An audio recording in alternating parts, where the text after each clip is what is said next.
উপস্থিত সকলকে ধন্যবাদ। আমরা এতক্ষণ আপনারা শুনেছেন যে আমাদের যে স্থানীয় সরকার নির্বাচন পরিচালনা কমিটি, সেই নির্বাচন পরিচালনা কমিটি দলের নেতা কর্মীদের প্রতি, সংগঠনের প্রতি এবং সারা দেশের মানুষের প্রতি নির্দেশনা এবং আহ্বান জানিয়েছেন।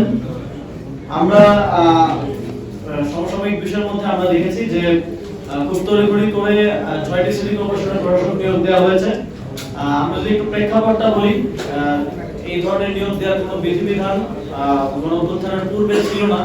গণঅভ্যুত্থানের পরে যখন অন্তর্বর্তীকালীন সরকার দায়িত্ব নেওয়ার পরে দেখা গেল যে বিভিন্ন সিটি কর্পোরেশন, পৌরসভার মেয়ররা, জনপ্রতিনিধিরা পালিয়ে গেছে এবং অনেক জায়গায় ফ্যাসিবাদের দোসররা সেই জায়গাগুলোতে বসে বসে দেশের পরিস্থিতি অস্থিতিশীল করার চেষ্টা করছে। তখন সরকার এই বিধানটা করে যে সরকার চাইলে যে কাউকে প্রশাসক হিসেবে অপসারণ করতে পারে, মেয়রকে, এবং প্রশাসক হিসেবে নিয়োগ দিতে পারে। পাঞ্জাবের জগতে একটি বিশ্বস্ত নাম শাবাব এথনিক ওয়্যার।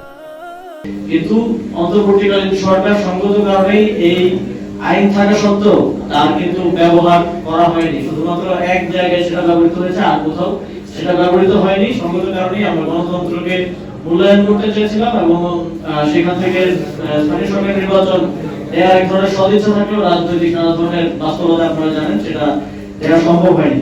কিন্তু আমরা দেখলাম যে রাজনৈতিক সরকার দায়িত্বে আসার সাথে সাথে যেখানে জনগণের ভোটে নির্বাচিত জনপ্রতিনিধি থাকার কথা, সেখানে তারা তাদের দলীয় বিভিন্ন সময় বঞ্চিত কিংবা নির্বাচনে হেরে যাওয়া প্রার্থীদেরকে এক ধরনের সেখানে প্রাইস পোস্টিং করলেন এবং ৬টি সিটি কর্পোরেশনের প্রশাসক হিসেবে নিয়োগ দিলেন।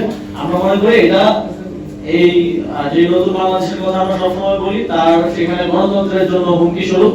এবং আমরা মনে করি যে দীর্ঘ ১.৫ বছরেরও বেশি সময় ধরে স্থানীয় সরকার প্রতিষ্ঠানগুলো জনপ্রতিনিধি শূন্য এবং এর ফলে দেশের জনগণকে প্রত্যেকটা ছোট ছোট কাজে নাগরিক সেবার ক্ষেত্রে ভোগান্তির শিকার হতে হয়।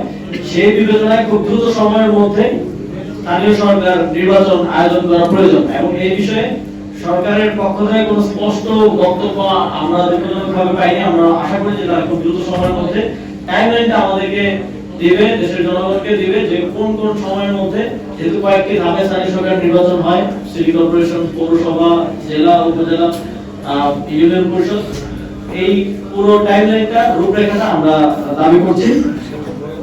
এবং আমরা দেখেছি যে প্রশাসক নিয়োগ দেওয়ার ক্ষেত্রেও সেখানে স্বচ্ছতার অভাব রয়েছে। সেখানে নির্দিষ্ট ভাবে মেয়াদ উল্লেখ করা নেই।